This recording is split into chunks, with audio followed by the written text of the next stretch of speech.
Okay, hi, very good afternoon. Uh, Thank you to the center director for inviting me to actually to be talking in this particular seminar series. It's not my first time in INNOTECH for sure. I think my association with INNOTECH have been since I think in the early 2000s, right, when I was in my very early 30s. So you know how old I am now. Quite sad, but yeah. Okay. I think it is actually quite appropriate that I am working with INNOTECH in this particular series. If you take a look at my title, Chair Professor of Learning Technologies and Innovation, I think from that title you could see you have got the technologies there and you have got the innovation there, and therefore INNOTECH, right? So the association with INNOTECH is always there, right? And we just came out with a Global Institute for Emerging Technologies. And like the way that my institute actually define emerging technologies, it's not just what is latest in technologies in terms of Gen AI or VR, AR, etc., right? But it's also the innovative use of technologies, could be assisting technologies, could be radio technologies, could be SMS, etc., right, in addressing the education issues in an innovative way, right? So if you look at emerging technologies, I think the focus is not on the technologies itself. Okay, so I'm from the Education University of Hong Kong. So it would be quite the same as Philippines Normal University, like PNU, right? PNU, right? So it started with a lot of teachers' colleges, right? And then it came together as the Hong Kong Institute of Education in the late 1990s, right? And it's a very young university. It just got the university title in 2016, right? So just about 10 years ago, right? But it have always have postgraduate studies as well as undergraduate studies since it was a Hong Kong Institute of Education, right? So most people tend to actually introduce me as chirping from the University of Hong Kong, but I'm not from the University of Hong Kong. The director had been to my university, which is in the countryside of Hong Kong. Lovely place, so if you have got a chance, do come, right? It is at least about 45 minutes drive from the island to my university, right? Surrounded by mountains and sea. Beautiful place. So if you got a chance. So it's the Education University of Hong Kong. I'm going to be sharing with you, okay, let's try if this works. I think this got to work. Do I point here?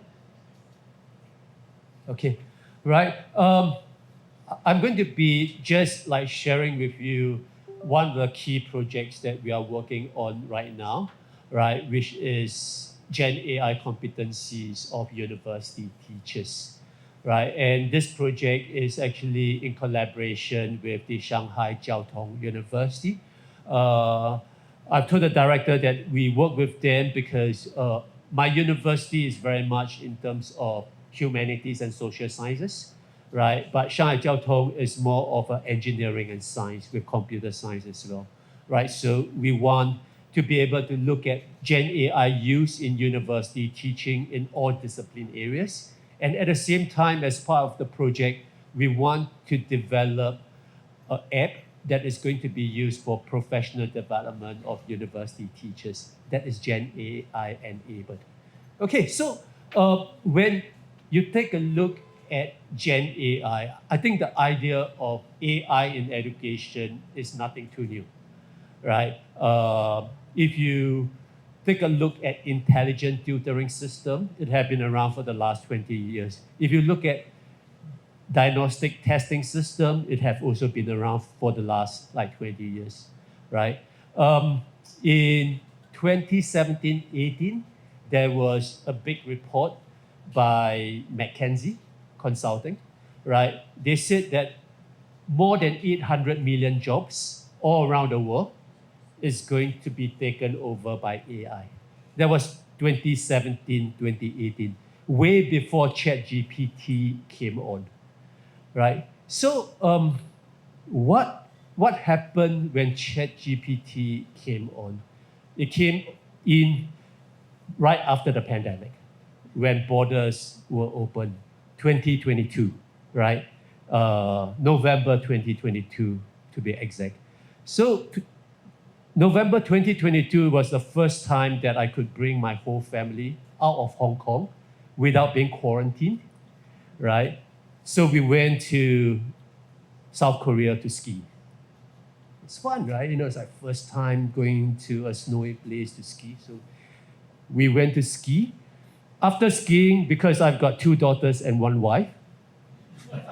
No. Because you might think that everything come into, I've got 2 dogs though. I've got 2 dogs, 2 daughters and 1 wife, okay? So 2 daughters. So when you have teenage daughters and 1 wife, after skiing for 1 week, they would want to go shopping. Yeah, true. I mean, it cuts across all nationalities and all ethnic groups, right? So they want to go shopping. I'm a guy, right? And what do I do when they shop for cosmetic, which the South Korean is known for, right? Fashion and cosmetic. I'm not interested in that. So I called all my good friends in South Korea who are professors working in the development banks and said, oh, let's go for lunch. Then I told my wife, oh, I got a lunch meeting, right, with 2 professors and 1 officer from the World Bank and a director from the Asian Development Bank. Yeah, so they all came to my hotel. I do not need to go shopping. Fantastic, right? Do not record this. Cut the recording, right? Right. So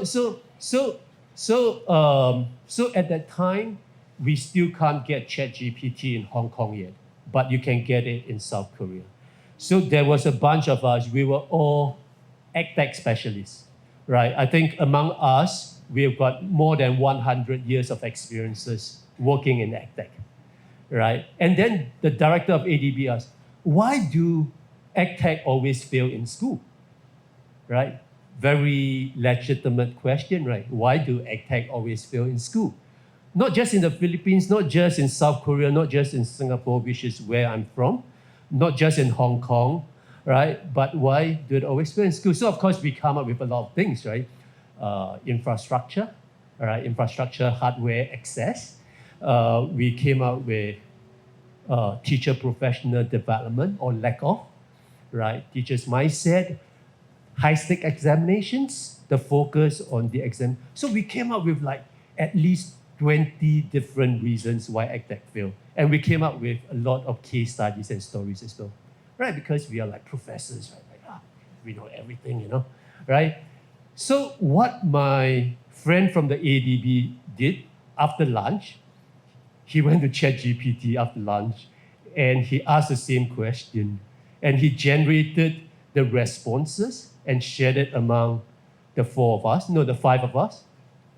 And the responses were 95% similar, right? And then I started asking myself, when the McKinsey report came out in 2017-18, I was thinking that they would refer to low-skilled worker, low-skilled, middle-skilled workers, right? That they will be replaced in terms of more labor-intensive type of operations, more automated type of the operations. But I didn't know that when ChatGPT comes out, my job would be at stake.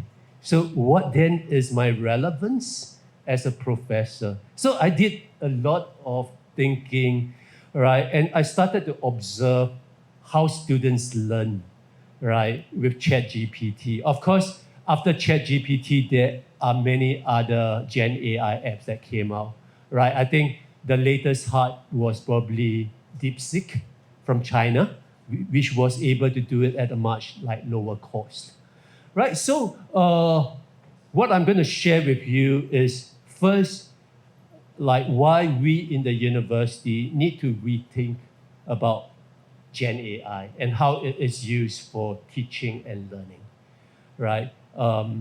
That it is no longer the university teachers or professors that bring in the technologies and expect the students to use it. Because with Gen AI, regardless of whether you introduce it or not, students are going to use it, right?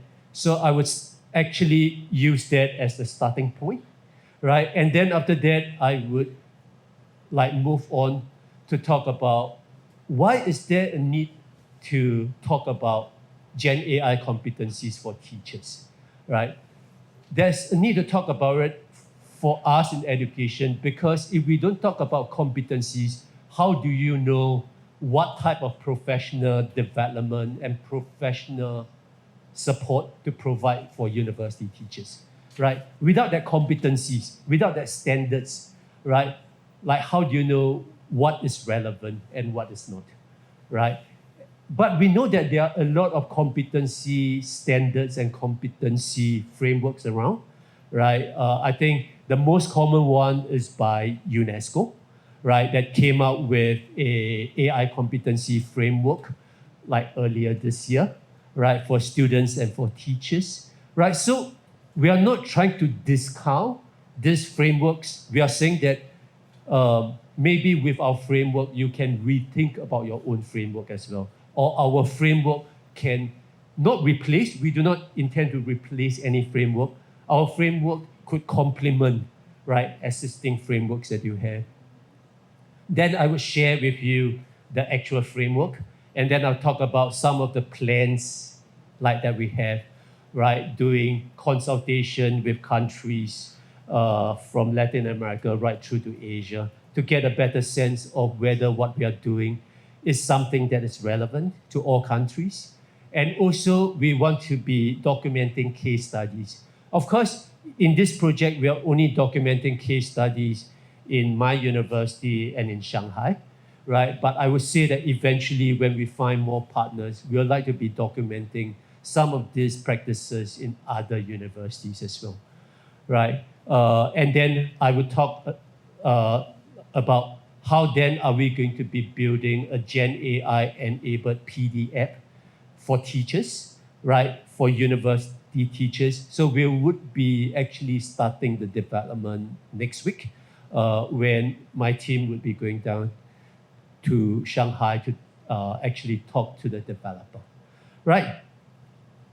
Okay, the shift. I think this is like probably what we need to be quite aware of. If we just start by like looking at the second point, right? When you are looking at Gen AI, I think you have got to keep in mind that it's not just about being student-centered. It's actually about being student-driven, right? Because as I said, regardless of whether you would want to have Gen AI within your class, students are going to use it regardless, right? But of course, we cannot assume that all students are the same. So even if students have access, even if they have access to Gen AI, they might not have the competencies to use Gen AI. So once there's access and certain students cannot use Gen AI, it means that there is lack of inclusiveness, right? That means some students will be included in this transformative process, some students would not, because we cannot assume that all students are the same, right? Do they have an inquiry mindset? Do they know how to set parameters? Those are the questions that we would actually like constantly ask, right? And then when you start to look at the first point and the last point, right? The first point is more of micro, right? Whereby the whole knowledge construction process is a dialogue, right? So for those of you who have been using ChatGPT on a regular basis, you know that it is not just one correct answer. It's always a dialogue, right? And you would always be validating the responses as well by asking different types of questions, right? So the whole knowledge construction process is more of a conversation, right? So for those of you who have been teachers before or are teachers, you would probably heard of like constructivism and social constructivism, right? So when we are actually looking at Gen AI, it's really social constructivism in practice, right? And that social is not just, because ChatGPT is based on a large language model, right? The conversation is not technically with the technologies, it's with knowledge that is spread all over the world. So that conversation is not just a conversation between technology and the student, right? It is technology within the broader, so-called the broader spectrum of knowledge that is being spread basically all over the world, right? Okay, so we need to understand that shift at the micro level. But at the, okay, if you can see, at the so-called the meso level and the macro level of the institution, you could actually see quite a shift as well. If you do remember, right, if back then in March 2023, after ChatGPT became quite widely used, not just in the Philippines, all over Southeast Asia as well, I think you see a lot of universities banning the use of ChatGPT, right? Even top universities in the US, in France, right? Okay, not because they do not believe in it, right? But because they do not know what to do, right? Because they know that if assessment and examination are going to stay the way it is, then it's not going to be really capturing the learning outcomes, right? Because the learning outcomes might be from ChatGPT rather than from the student, him or herself, right? So there is a need to really rethink. And when it starts to rethink, I think you see a lot of governments. I think in Malaysia, they came out with a policy for all higher education. In some of the universities across different cities from Hong Kong right through to Tokyo and Singapore, each university came up with a policy as well, right? Right? Policy for written assessment, policy for even drawing assessment in architecture and all, right? They came up with policy for ethics, right? So a whole range of policies that would be able to guide the use of Gen AI, right? Because I think universities know that if they are going to do what they are doing, then quite likely they are not able to measure learning outcomes in a way that they have traditionally been measuring, right? And therefore, could they be able to actually develop graduates for the labor market that may be relevant to the industry, right? So we actually need to be aware of this transformation, right, at the micro level, right, right through to the meso and macro level as well. Okay, I should point there. Okay, no, it's not. Okay, next slide. I think this is just too far from there, probably. Yeah, right. So I'll just go like next slide.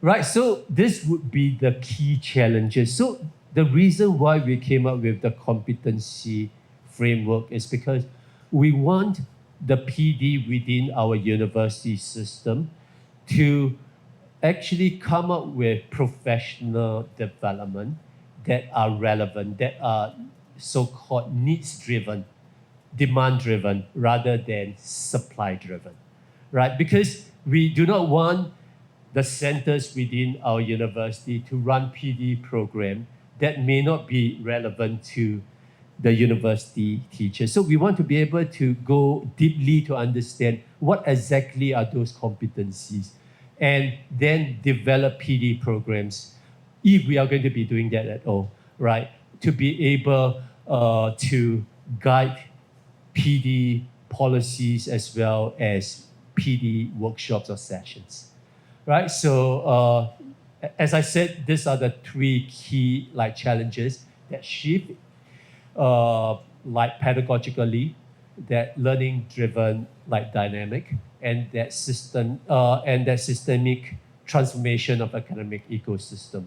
I think when you take a look at universities, it is quite different from the school in a way, because universities deep dive into a discipline, right, into a profession, right? So it's good that the center director got the same background as me, which is in economics, right? So when I was developing an economic software about 30 years ago, 1997, when I was a senior high school economics teacher, right out from my economics undergraduate degree. So when we look at the economics, there's a lot about deductive thinking. So what exactly is deductive thinking in economics, inductive thinking in economics, as well as making that relevance to the real world? So when you look at every discipline, may it be economics, may it be sociology, may it be engineering, there's always a specific way of thinking, right? So we always say that, especially when you start teaching economics in university, you want all graduates to be able to think like an economist, to be able to raise questions like an economist, right? Right. It's not just about understanding the concepts in economics, right? To understand the basic principle of human wants are unlimited, right? But the thing is, resources are limited and therefore scarcity, right? That is one of the basic concepts, right? And the other basic concept is ceteris paribus. All other things are constant, right? Right. So we do not want them to just know such things. We want them to be actually raising questions about economics that they observe on a day-to-day basis, which is actually what Gen AI is very good at, right? You ask them questions, but you are actually forced to carry out an inquiry with the Gen AI. So, for us, we were actually quite excited at that point. Say, hey, it's now as university lecturers, I could actually support my students to think like an economist, to think like a chemist, to think like a physicist, to think like a mathematician, right? Because students, even at undergraduate, especially the first few years, they are not forced to ask questions. They are only forced to give the correct answer, right? Which is back to high school and senior high school, that one correct answer syndrome, right? But Gen AI is all about questioning, right? Once you do not know how to question, right, then Gen AI is of not much use to you per se, right? So that we thought is quite a potential. But could university teachers support students to do that, right? That is that big question, right? Okay, so we started to look at many of the existing frameworks, right? Say, can we actually try to can we try to use one of the existing frameworks to do what we want to do, right? So this is probably one of the most common one for those that are studying education technology. They call that the TPEC, right? The TPEC, technological, pedagogical, content, knowledge, etc. Right? And the TPEC have been around, I think, for the last 2 decades or so, or maybe 2.5 decades, right? And then once when Gen AI came out, they just make everything intelligent, right? intelligent TK, intelligent TCK, right? So I mean, it's not right or wrong, but we just thought that by doing so, you are just, means you see Gen AI as so-called a latch-on, right? Rather than being embedded in the practice, right? So we thought, okay, the 𝗘𝗡𝗂𝗃 is cool, very scholarly, right? But we also know that 𝗘𝗡𝗃 is usually used among scholars rather than teachers, per se, right? So, and it does not really think through that scaffolding, right? Because when you look at Gen AI use, I think a lot of scaffolding is really, really needed. Okay, like the next one is actually quite practical. This is a DigCom education framework, and it is done by, I think, the European Commission or the Office of the European Union, right? And it is actually a very practitioner-oriented type of the framework, right? But again, because it was done way before Gen AI, right? So we reckon that if we look at something like this, because when you look at even assessment, I think the way you do assessment with Gen AI is so different from the way you use assessment without Gen AI. So we thought we must really revisit that, right? Because it really neglects that co-evolution of human agency and autonomous AI systems, right?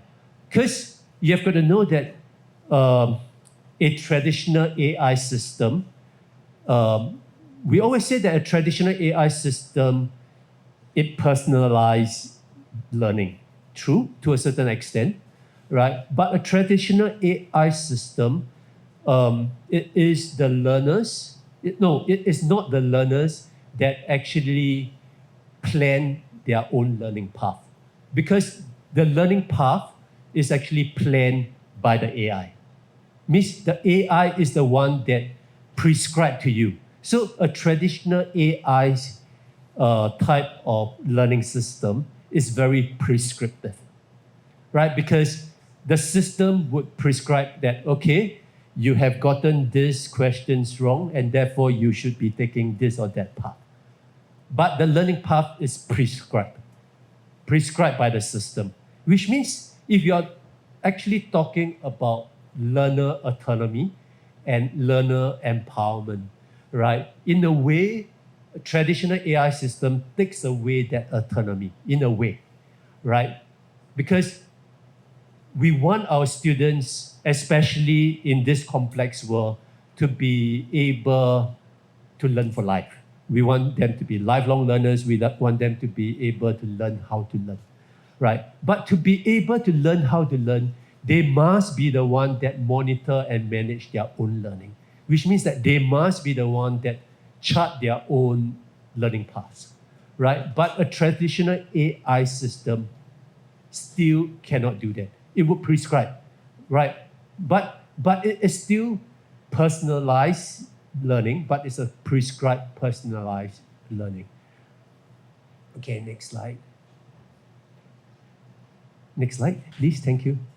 Right, this is probably another one which is less commonly used, but it was also done quite a long time back. It was actually used quite a bit for a lot of the professional development, especially in the West, right? Whereby they try to be looking at the digital technologies in such a way of what digital technologies can do, right? So they are taking the viewpoint of the affordances of technologies and how those affordances of technologies could be applied to the education context, right?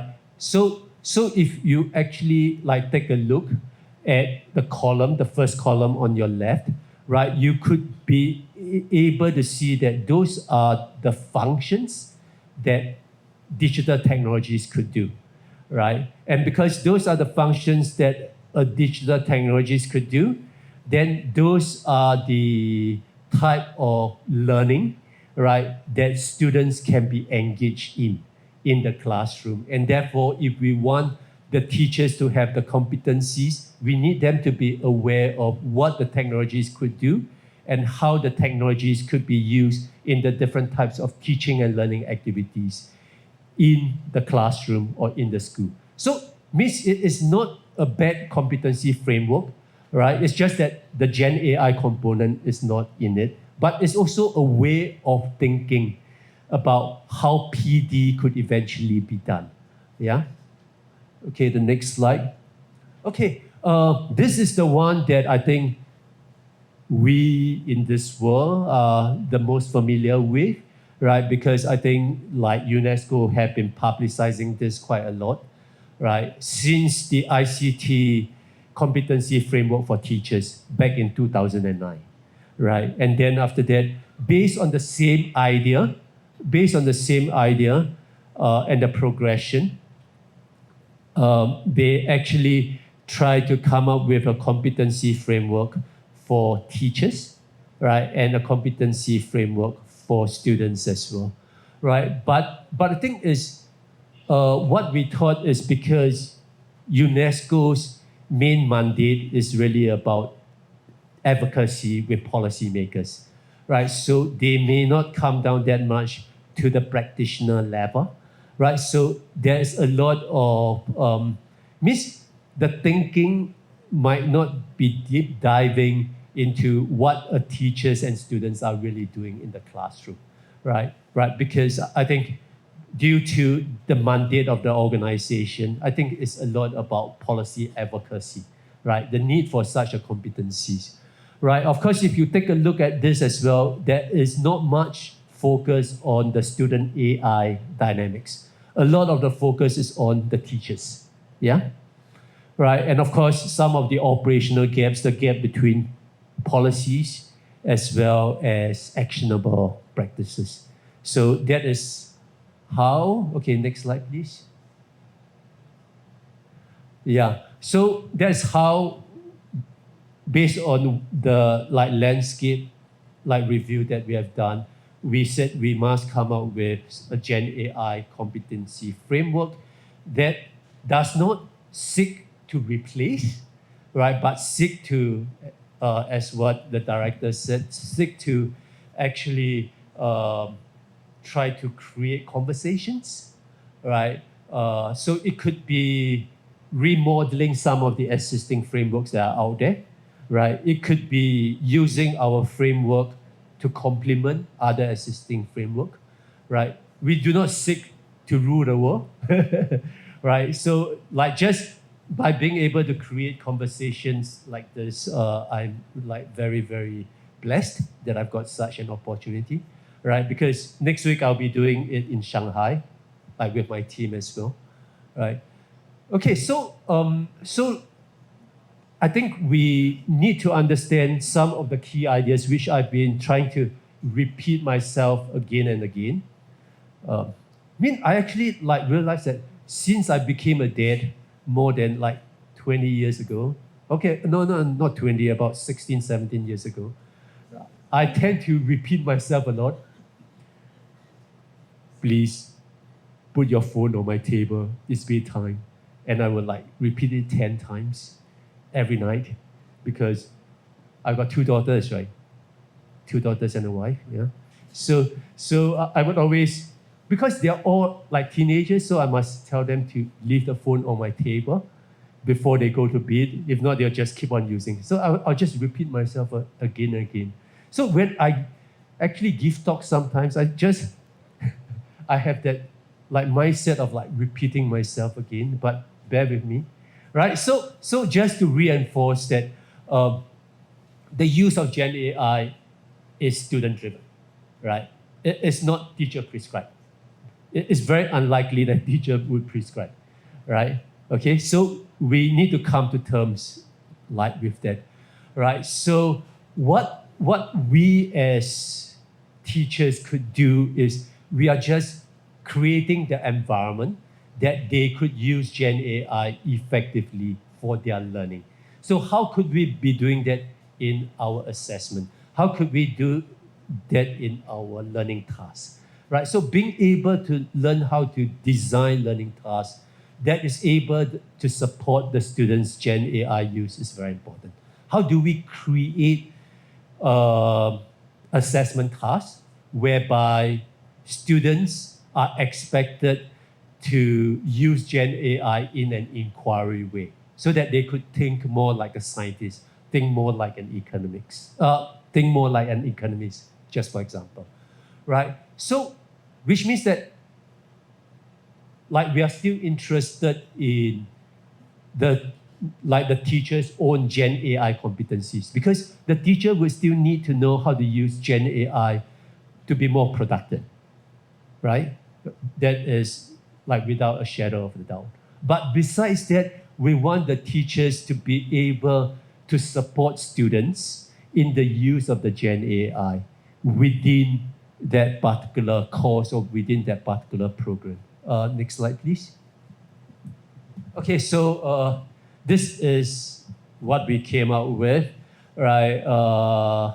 So we have got 4 different dimensions, right? And within each dimension, there would always be teachers' own literacy and empowering students' literacy, right? So it's actually, because you have got to keep in mind that when students use Gen AI, one is not about students learning how to use Gen AI, right? 2 is not students learning, it's not students learning with Gen AI, right? It's actually students learning how to learn with Gen AI, right? So which makes it very, very attractive to us as university educators especially, right? Because if you look at Sustainable Development Goal, SDG 4, right? SDG 4 is about inclusive and equitable quality education and opportunities for lifelong learning until 2030. But what we would expect is that if we look at the complexities of our world now, right, it's not just about opportunities that we should be giving our students, but how do we actually develop lifelong learning? That is the challenge, right? So we would expect that the SDG, the next SDG, if they still call it SDG, would focus a lot on that lifelong development, right? Not just within the education sector, but across sectors as well. So education and training, yeah? Right, so, and at the vertical axis, we have got 3 levels: basic, intermediate, and advanced. And this basic, intermediate, and advanced is about how the teachers and students are using it, right? From basic automation, like how to use Gen AI to create a presentation, right? To more advanced one, whereby it is more of a collaboration, right? So, so it's still at 3 different levels, but we call that basic, intermediate, advanced, which is from basic automation to creative partnership. Okay, the next slide, please. Right.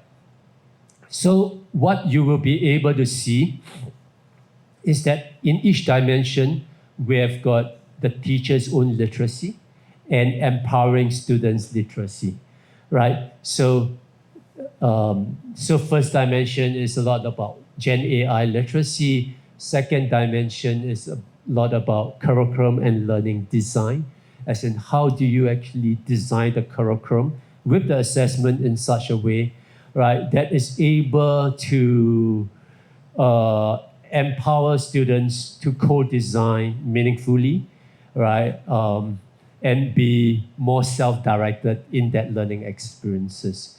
So this framework is still probably in the draft form.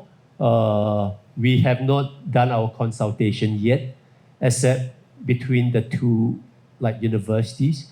So, you know, it's like we really welcome your feedback with respect to this. Okay, the next slide, please. right? So here you could see about teaching and learning and assessment as well. So again, you could see that there's teachers' own usage, right, and empowering students like usage. So we were very specific about what the teachers should be able to use Gen AI for their own teaching.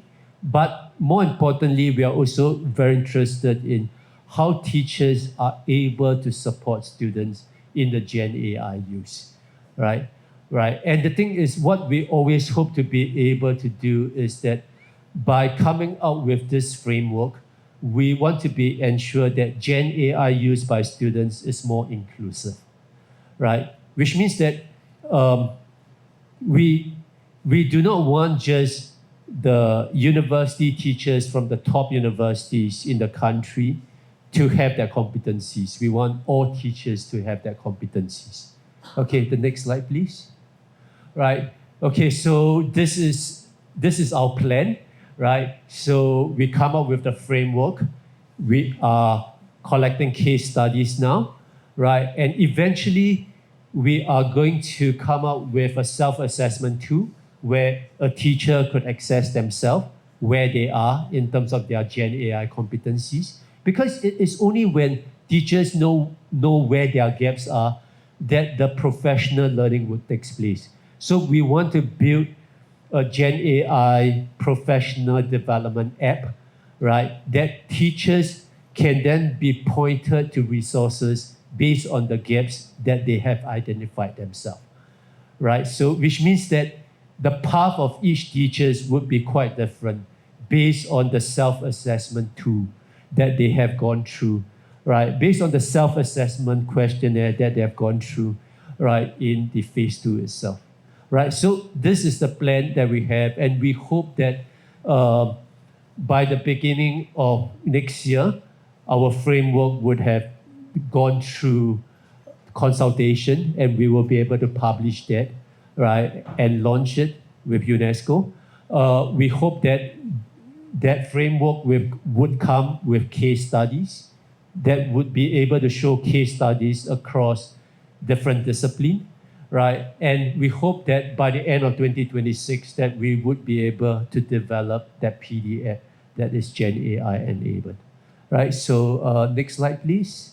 I think I am, right? So this is what we are doing. We are working very closely with UNESCO ICHEI, right? The International Center for Higher Education Innovations in doing that consultation. And we hope that we could be launching the framework with them together with the tool and the case study, right? The next slide, please. Right, so this is a project that is done like within my team in the Global Institute for Emerging Technologies. You could contact us, you could go to our LinkedIn, right? And I am open for questions, feedback, discussion. Thank you.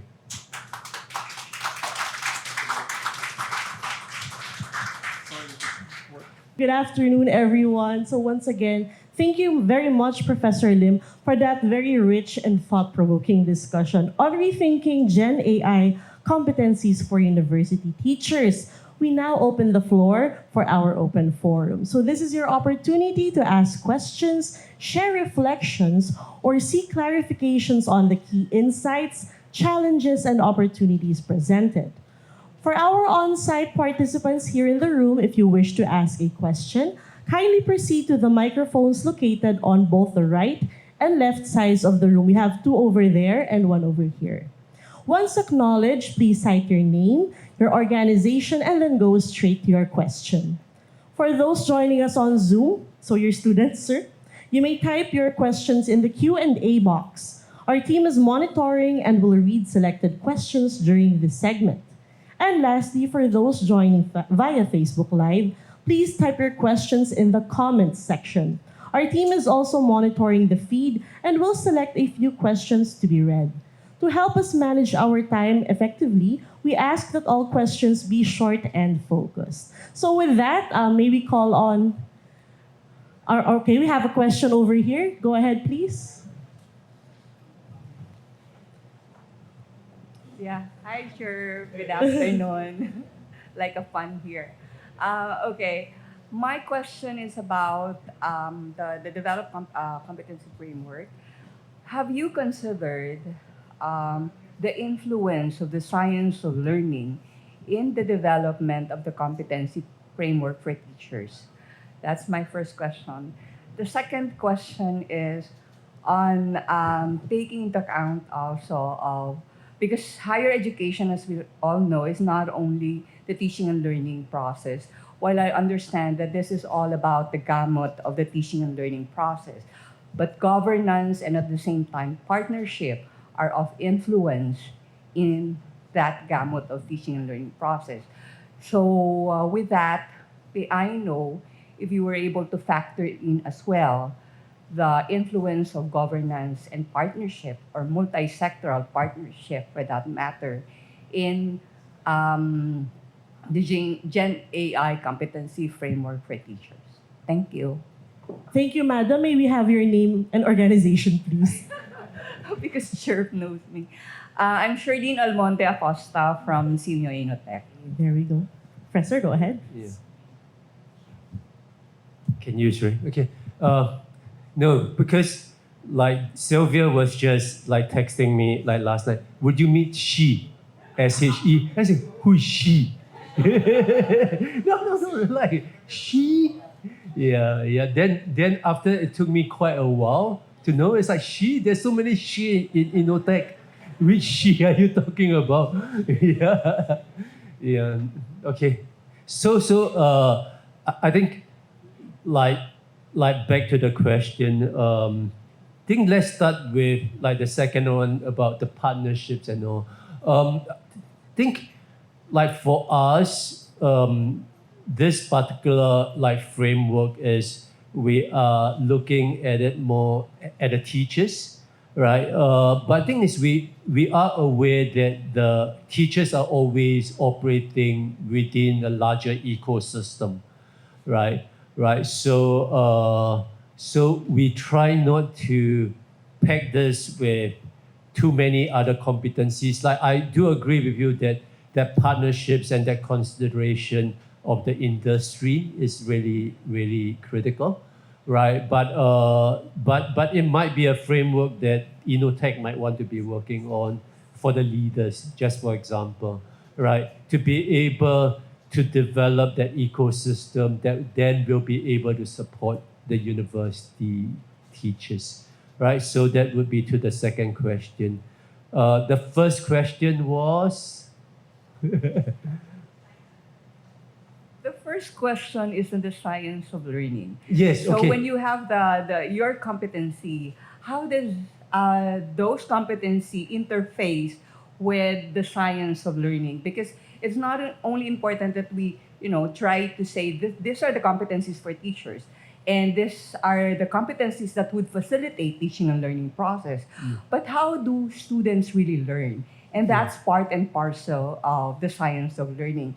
How does the science of learning influence the existing competencies that we have for teachers? Thank you. That's right. No. I think like the learning sciences as a field, it has been around for like some time. That looks into that connection between education, neuroscience, and computer science, right? And like what we intend to be able to capture is when we are looking at scaffolding the students, right? I would say that we are looking a lot into what Gen AI is able to do, but at the same time, with respect to how students are expected to learn how to learn with Gen AI. So I think that would be where the science of learning or the learning sciences type of research that would be coming in here, right? So as we are doing this, I think two members of my team are actually trained in the learning sciences. Me to a certain extent because, I can talk about anything basically. But it's a like fantastic question because if you want to be able to support students, we must understand how they learn from the science of learning perspective. Thank you. Yeah. Thank you very much, Dr. Shea. Dr. Shea. And that's No, just the she- first she. question, sir. We already have another one waiting at the mic. Go ahead, ma'am. Yeah, good afternoon. I'm Belinda Santo Domingo from San Mateo Municipal College. You mentioned in the driving ideas, like rather than resisting or preventing the use of GenAI, teachers are suggested to actively explore innovative designs, etc. So to be honest, I'm one of those teachers who discourage the use of AI, especially when I assign case studies. When answering case studies, because I know that when they refer to AI, they will depend on AI and they will not think anymore on their own. So what can you suggest so we can maximize AI without students depending much on AI? Thank you. Go ahead, sir. Yeah, I think like the key challenge about being a teacher, right, is always we must be able to understand what is the problem, right? Means the problem should always come first, right? If there's no need for Gen AI use, then why bother, right? So I have seen classrooms, like I've observed like classrooms whereby so we are working with this architectural professor, a professor that teach architecture and design, right? And the problem that he finds is that in his class, his undergraduate class, first, second year students, there are students with different background in art, right? But yet when you are in architecture, you must know at least to a certain extent how to draw, right? You must have a basic understanding. So like that is what I meant by access and inclusion, right? So does it mean that these students that don't have a good foundation in art, that they should be discounted from the course, although they are very capable to be an architect, right? So what that teacher did was to introduce a Gen AI drawing tool into the course, right? To ensure that when the students are doing that course, that all students are included regardless of their foundation in art, right? So means the Gen AI as a consideration did not come in the first place, but because he knows the problem, that's why he introduced the Gen AI, right, in that course. So I would actually like presume that in every courses is the same, right? As in, you would only introduce it when you reckon that, or you would only allow it, right, when you reckon that it is going to address some issues that you always have, right? So in the case of your case studies, if you reckon that, it's something that I think that the threat is more than the opportunities, I think it would be a decision that the teacher would need to take, right? And if you are able to see that opportunities is able to make them or force them to carry out an inquiry that they may not be capable of, then maybe Gen AI is a good tool to use. But you are, think you have actually brought up a really important point. Like the solution should not come before the problem, right? Yeah. So if you don't have a problem, why come out? Why force a solution to create more problems? Yeah. Good point. Thank you. Yeah. Thank you, Professor. We have one more waiting on this side of the room. Perhaps after this question, we can check from our online participants if there are other inquiries. Go ahead, ma'am. Good afternoon. I am Sister Meredith Marine from Our Lady of the Sacred Heart School, from the Schools of the Congregation of the Casian Recollect Sisters. Now, when listening to you, You have validated what I have believed in about AI. Actually, thank you very much for that. Then I am one who uses AI, actually, and I empower my students. I am like that, even if I teach religion. I teach math and also teach religion. But some of my students uses AI. Actually, even reflection. So I would laugh when I read the reflection. Gospel reflection. It's AI. AI can do that, actually. So, but it is obvious. It's obvious. Now, I would ask this, can you suggest us or what some ethical guidelines and policies should schools implement to ensure the responsible and equitable use of Gen AI? Thank you. Yeah. No, I think like the question here asked is really very important. Sometime like last year, I worked with a few like young scholars trying to capture the Gen AI guidelines that top 50 universities in Asia have actually come up with. And I could not give you point by point what those guidelines like should be, but I think is like what I would always like encourage is there need to be more of sharings of such like guidelines. Who would consolidate it? I do not know, right? For us, we consolidated it in a journal article, like what good university professors should be doing, right? And then eventually make that journal paper like open access, right? Try to study what different universities in Asia have been doing, right? So what I would encourage, in fact, that there should be more platform whereby school leaders like yourself, even like within your church groups, right, of schools, that you could come together to actually come up with a set of guidelines that would cut across all schools, right? Both in terms of personal use and in terms of usage in school for the learning. I think it is very, very important, right? I was actually at a forum, one of the UNESCO forum in Beijing, right? And we were on a panel looking at the AI use in publication, right? Right, and then like they were talking a lot about, okay, how could we prevent that? How could we set up guidelines to do that? How could we come up with more AI to stop that, right?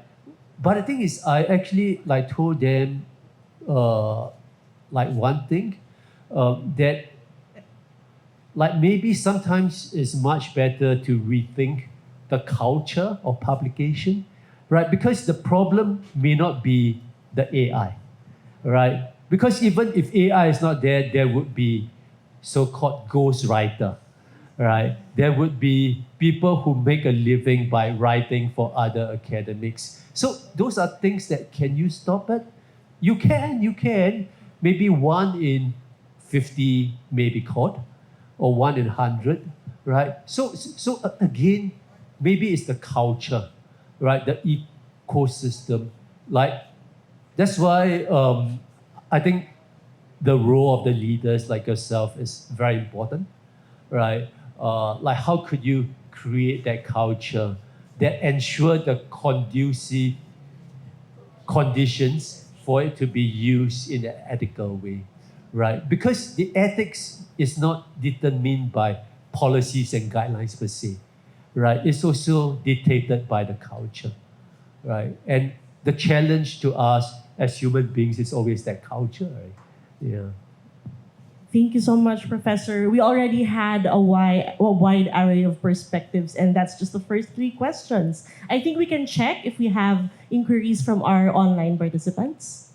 Hello, good afternoon. We have a question from Mr. Jose of Niño Jesus House of Studies, Pasig City. The question is, are there monitoring mechanisms when it comes to these AI integration classes?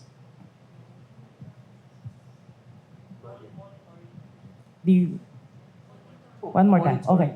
Are there monitoring mechanisms when it comes to these AI integration classes? Monitoring mechanisms. Monitoring? Like what do you mean by monitoring mechanisms? Measures, I guess. They wanted to have measures, parameters, or just way of monitoring and evaluation for this. Yeah. I mean, I would say that if you look at all universities, there's always like monitoring mechanism for plagiarism, right? Right. So that would be one, right? And then after that, nowadays there would be monitoring mechanisms for AI use, right? I mean, I think those are good, but you have got to always understand that, just like back to the culture again, right? There's always the part about control, and there's a part about education, right? So yes, of course, we need to have that control mechanism, right?